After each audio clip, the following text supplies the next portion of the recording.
like the dog, goes back to the same vomit and eat it. Like the pig who goes to the mud even after washing it.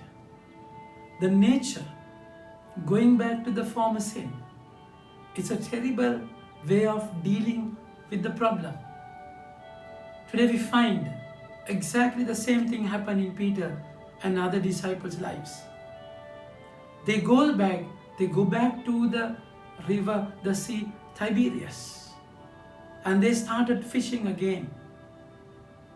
And then when Simon Peter, Thomas was called, the twin Nathanael were together. And Simon Peter said to them, I'm going fishing. They replied, we will come with you. And they went out and go into the boat, but not night. But that night they caught nothing. Without Jesus, what you do is in vain. My dear friends, you can toil, you can work hard, but then if you are not with the Lord, it's just for the fatigue, the tiredness of your life will wear you out. Will be frustrated, broken, because it's your plan. But the beauty of the Lord is such. He comes in search of you. He's the Lord who comes in search of the lost sheep, your lost nature. He comes there.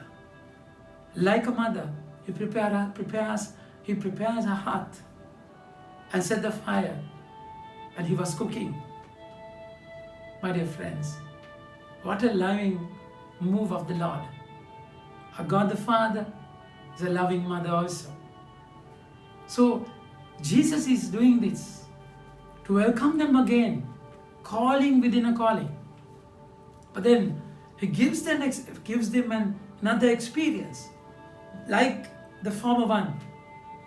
He called them when they were empty, when their nets were empty. If you can remember, in Luke chapter 5 we saw, He called them to follow Him. After filling their nets, that's important. Not when their nets are empty. He wanted to show that you should follow me, not because of frustration, not because the life is a pain that you have to forego it. No, life, it's a choice. Choice with determination and understanding. Choice with your free will. Okay, if you have the net full of fish, not to follow Him when you are empty. When you are empty, He comes with an experience and shows there that I am powerful, I am omnipotent, and I am Jehovah Jireh, I am the Lord who provides you. So you've become a follower not because of the pain, not because of the vanity of the world, but then it's beyond that. Because it's a choice. When you choose Jesus, what you let go, what you forego is rubbish, according to St. Paul. So here comes the Lord and asks, put the net into the right side. But then because of the word they put it, then they caught. The nets were tearing apart. They got such a big catch. My dear friends, that catch is an experience. Experience, not the gift, but the giver. You follow the giver. You don't get stuck with the gift. That's the meaning of miracle. Miracle is not a place where you stingily grab things. No. Miracle is to show that there's a God above your strength, above your problem. There's a God bigger than your situation. So you give your life to Him. You give your total life to Him when you're full of it, my dear friends. So it's your choice. It's a beautiful choice again. And when they chose Jesus, their lives became a witness. They were so powerful because Jesus prepared the heart, and He was preparing food. And also He said, bring some fish that you caught now. I want your participation also. So whatever you have, give Him. So in that giving, you will experience that this is exactly the power of the Eucharist. He says, come and dine with me. Come and eat. As a mother calls her children to feed, to be strengthened, because they have a mission. So every day, my dear friends, every day you go out to the sea, go out in your mission, because the kingdom is like a net.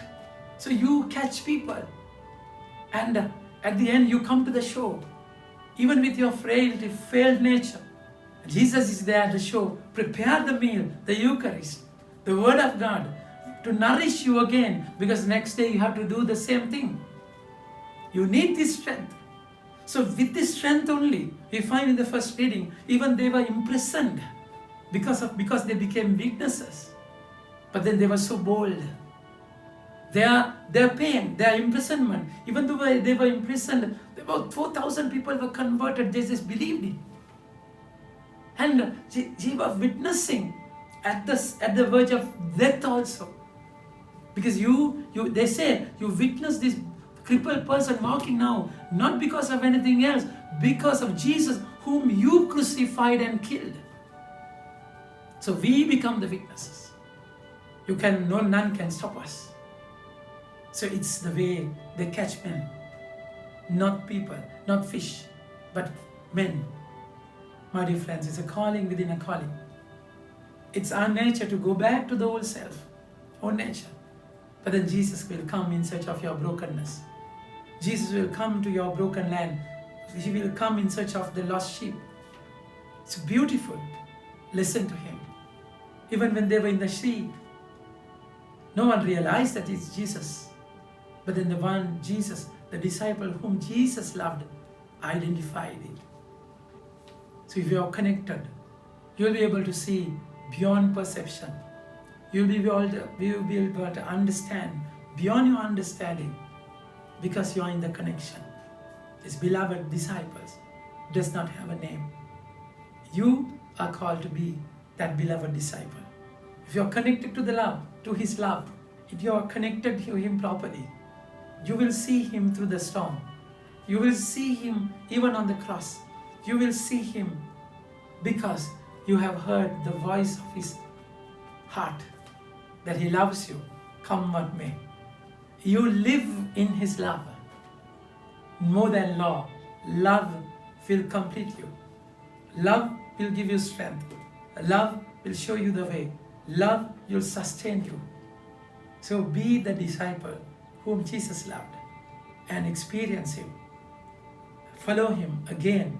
If you are down, if you are frustrated, if you are broken, just be connected and follow him. He loves you so much. He's waiting when you are failed. He's waiting in the broken land. He's waiting when you are crushed, when you have sinned, fallen. He's waiting there to strengthen you and get you back to his bosom. Experience it. Think about it. Have a nice day. May God bless you, my dear friends.